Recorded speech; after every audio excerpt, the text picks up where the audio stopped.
Good morning students. आज हम लोग precast and prestress concrete का पहला यूनिट पढ़ेंगे। इस यूनिट में हम लोग देखेंगे कि कैसे हम लोग प्री कास्ट एलिमेंट क्या होता है और प्री कास्ट और प्री स्ट्रेस एलिमेंट में अंतर क्या होता है। इस चीज़ को हम लोग इस यूनिट में देखेंगे। तो प्री कास्ट एलिमेंट वैसा एलिमेंट है जो आपको ऑफर करता है फास्ट और कंट्रोल कंस्ट्रक्शन का। इसका जो है प्री कास्ट एलिमेंट का क्या बेनिफिट है आपका कि कोई भी आप एक बिल्डिंग बना रहे हैं,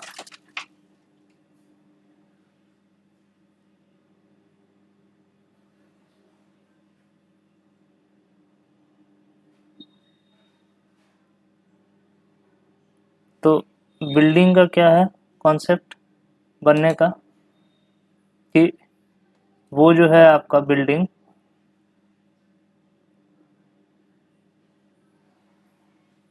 धीरे धीरे एक लोड लेगा। बिल्डिंग आपका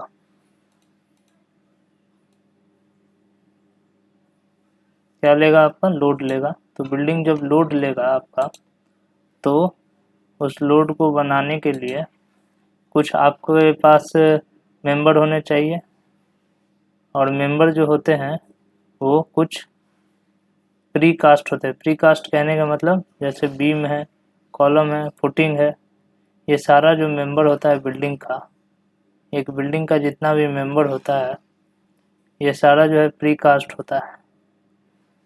तो प्री कास्ट मेंबर का साथ आपको क्या समझ में आना चाहिए प्री कास्ट मेंबर से कि प्री कास्ट जो है आपका precast concrete offer faster and more control construction. Offer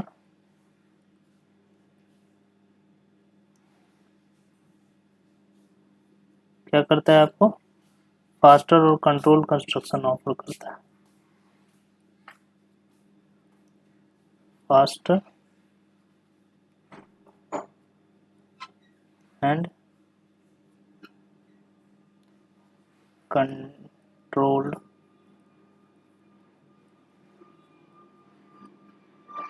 construction.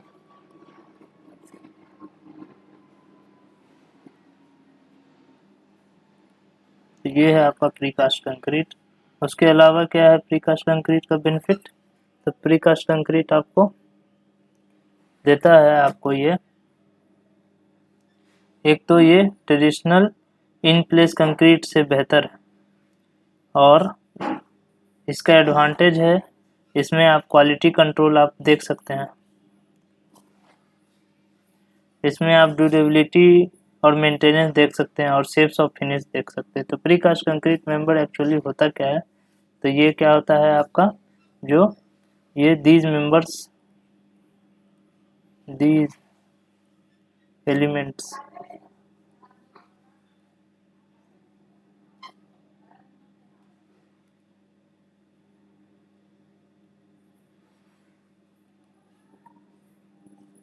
are manufactured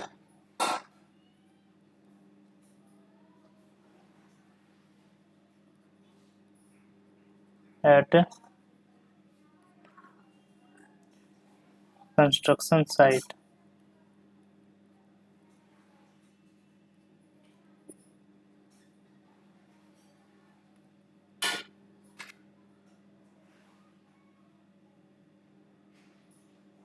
site पे नहीं बनाते sir, are manufactured in fabrication plant पे बनाते हैं इसको। जो भी मेंबर है ना, इसको फैब्रिकेशन प्लांट पे बनाते हैं और कंस्ट्रक्शन साइट पे लाकर इसको इसको बनाते हैं at fabrication plant and assembled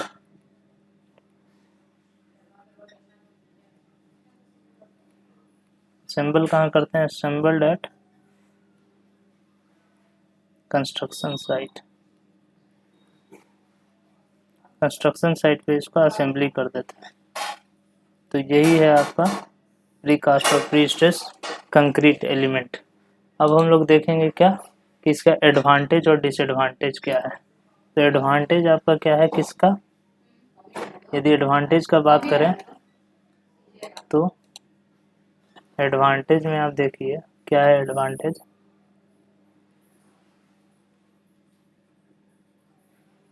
और एडवांटेजेस में क्या है और डिसएडवांटेजेस में क्या है, दोनों हम लोग डिस्कस।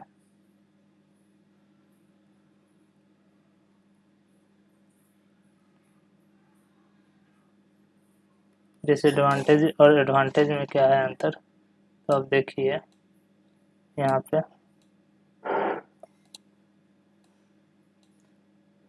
एक है आपका फास्टर कंस्ट्रक्शन होगा, इसमें तो क्या होगा फास्टर कंस्ट्रक्शन।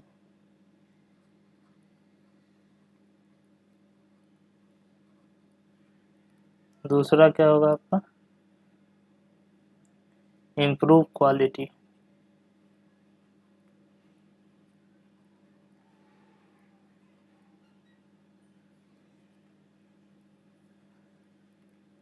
Improve quality. तीसरा क्या होगा आपका less dependence on whether condition. Less dependence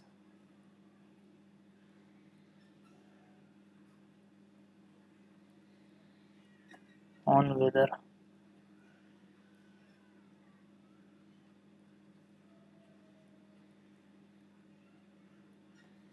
condition.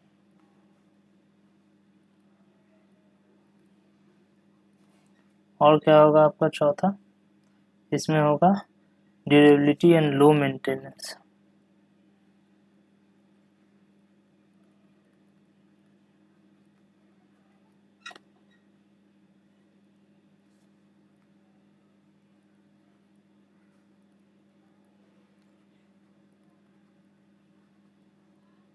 और लास्ट आपका क्या होगा, आपका होगा wide variety of shapes and finishes.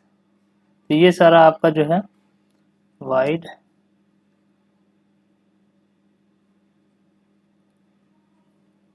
Of shapes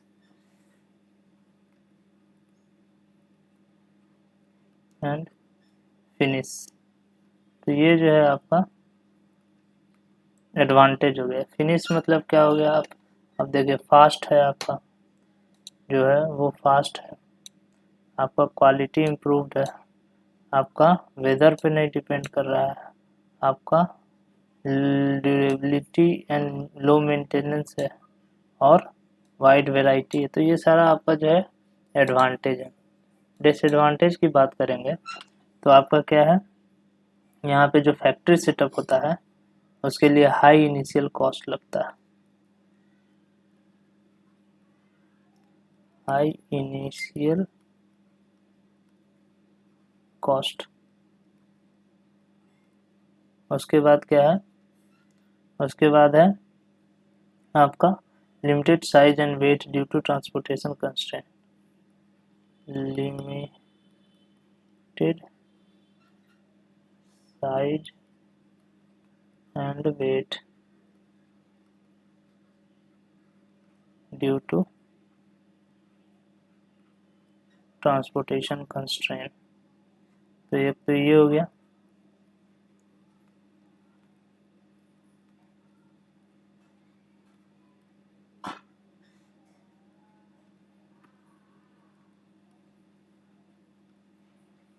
transportation में दिक्कत होता है जिसके कारण लिमिटेड साइज होता है और require precise planning and detailing. इसमें जो है थोड़ा सा भी गलती हो गया ना तो आपको दिक्कत हो जाए, तो इसीलिए require precise planning and detailing.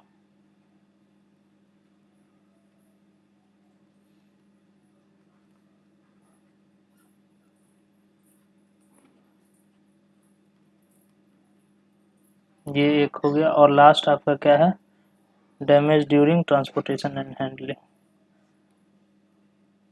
Potential damage during transportation and handling.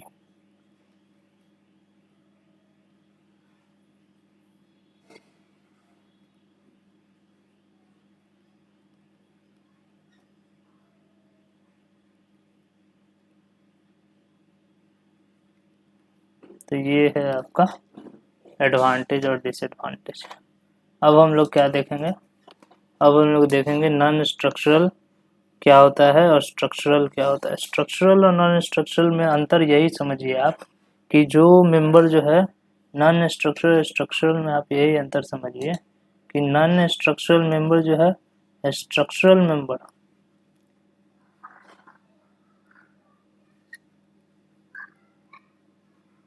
Element जो है आपका वो ये कैरी करता है, कैरी लोड, हेवी लोड,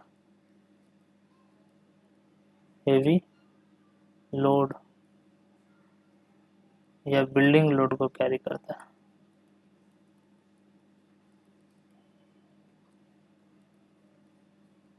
जबकि नॉन स्ट्रक्चरल मेंबर आपका क्या है, नॉन स्ट्रक्चरल मेंबर आपका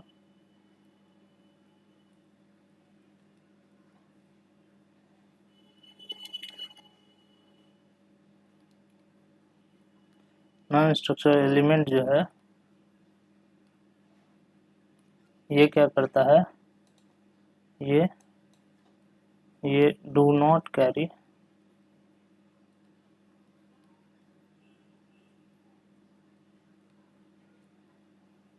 एनी सिग्निफिकेंट लोड।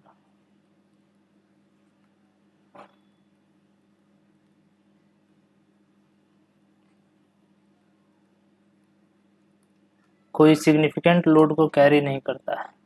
अब एलिमेंट्स, नॉन स्ट्रक्चरल एलिमेंट्स कौन कौन से हो जाएंगे, तो नॉन स्ट्रक्चरल एलिमेंट्स आपके हो जाएंगे यहाँ पे non structural elements,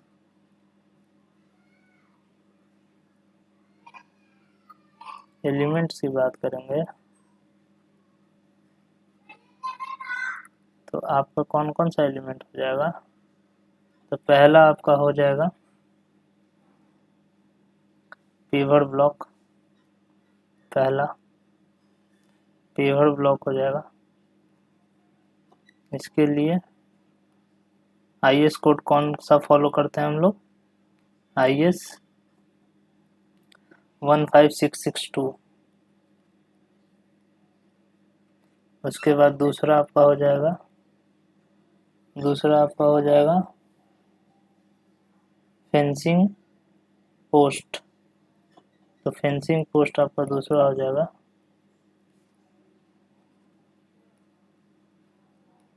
fencing post के लिए कौन सा आईएस कोड भी हम लोग फॉलो करते हैं, आईएस 2441 2141। उसके बाद तीसरा आपका हो जाएगा, तीसरा आपका नॉन स्ट्रक्चरल एलिमेंट में आता है transmission lines, transmission line poles. ये सब पोल जो है किसी बिल्डिंग का लोड को नहीं ना कैरी कर रहा है, पर ये सब प्रीकास्ट कंक्रीट से बनता है, मेथड से बनता है, इसीलिए इस सबको भी पढ़ना है। आईएस 12390। चौथा आपका हो जाएगा, चौथा है मैनहोल कवर एंड फ्रेम्स के लिए हम लोग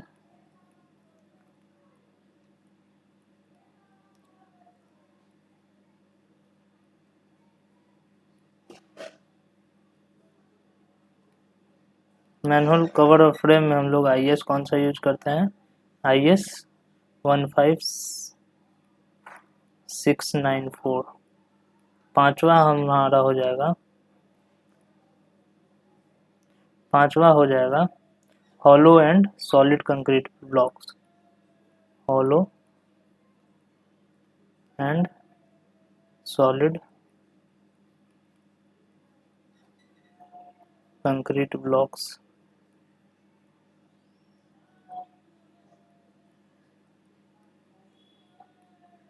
इसमें आपका कौन सा IS कोड हो जाएगा, IS 2185 2185। और लास्ट आपका हो जाएगा कर्व्स एंड, आप देखिएगा लास्ट आपका हो जाएगा यहाँ से छठा हो जाएगा आपका, छठा कौन सा ब्लॉक हो जाएगा आपका,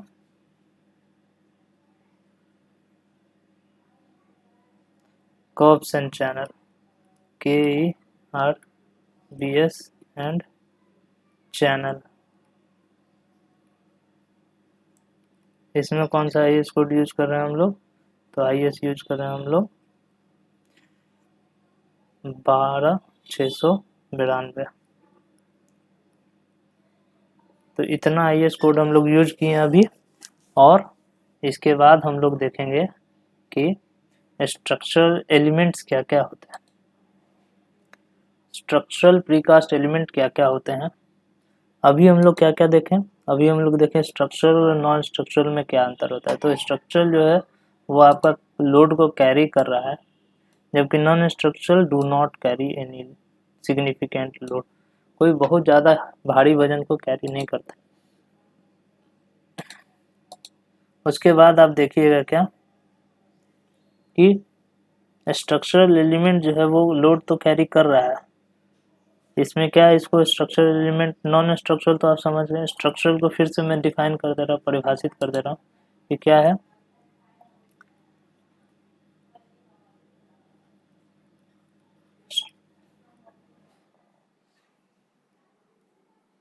structural elements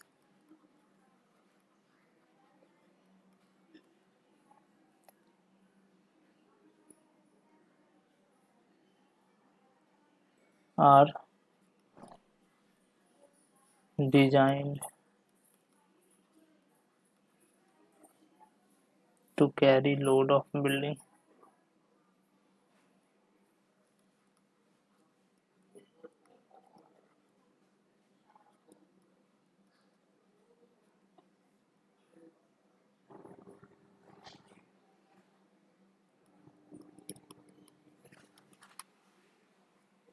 and form a significant part of it। तो ऐसे करके स्ट्रक्चरल एलिमेंट होता है। अब इसमें स्ट्रक्चरल एलिमेंट में कौन कौन हो जाता है, तो इसमें इंक्लूडेड क्या रहता है, इंक्लूड में पहला आपको हो जाएगा कैनाल लाइनिंग, कैनाल लाइनिंग, जो आप नहर देखे होंगे उसमें क्या करता है, ये क्या करता है, प्रोवाइड स्मूथ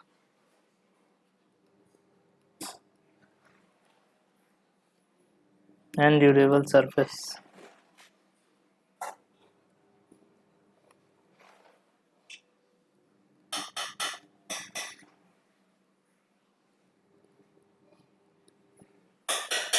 फॉर, किसके लिए, smooth and durable surface for water canal.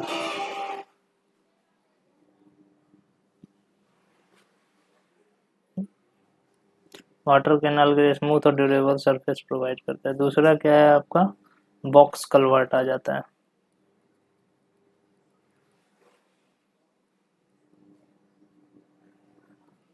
Box culvert आपका क्या है, तो ये जो है आपका use to carry water under roads और रेलवे, ये जो है आपका कैरी करता है वाटर अंडर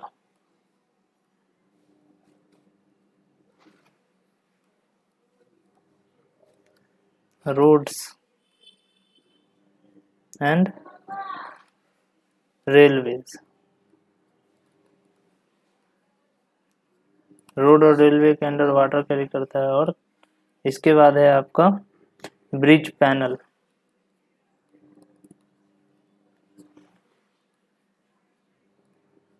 ब्रिज पैनल क्या करता है आपको, ये क्या करता है, construct bridges component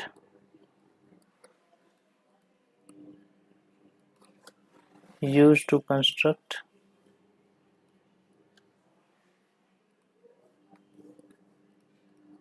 bridges, bridge को बनाने में इसका यूज करते हैं। और उसके बाद चौथा है आपका, चौथा है फाउंडेशन। फाउंडेशन भी जो है आपका, ये सारा जो है स्ट्रक्चरल एलिमेंट है और ये लोड कैरी करता है, ये ध्यान रखिएगा। ये तो आपका करता है carry load of building to soil, transfer load of building to soil. Building का लोड जो है सॉइल को ट्रांसफर करता है। तो ये हो गया आपका structural element. Non structural element पढ़ लिए। अब हम लोग अगले क्लास में देखेंगे क्या कि कौन कौन सा टेस्टिंग हम लोग करते हैं। सारा आईएस कोड देख लिया, अब टेस्टिंग देखेंगे इससे रिलेटेड, और फिर उससे रिलेटेड फिर कुछ क्वेश्चंस प्रैक्टिस कर लेंगे।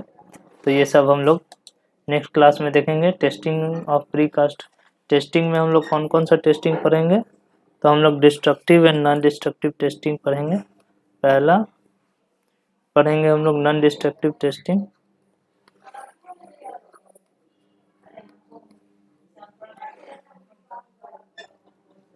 नॉन डिस्ट्रक्टिव टेस्टिंग में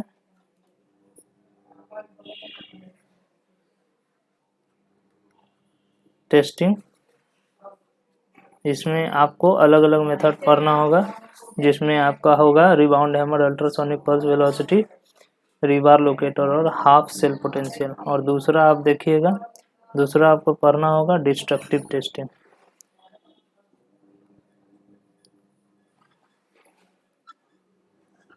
डिस्ट्रक्टिव टेस्टिंग में आपको क्या करना होगा, डिस्ट्रक्टिव टेस्टिंग में आप पढ़ेंगे long test on load test on structure और वाटर टाइटनेस टेस्ट। तो इस दो टेस्ट को हम लोग अगले क्लास में कंटिन्यू करेंगे। अभी तक के लिए इतना ही।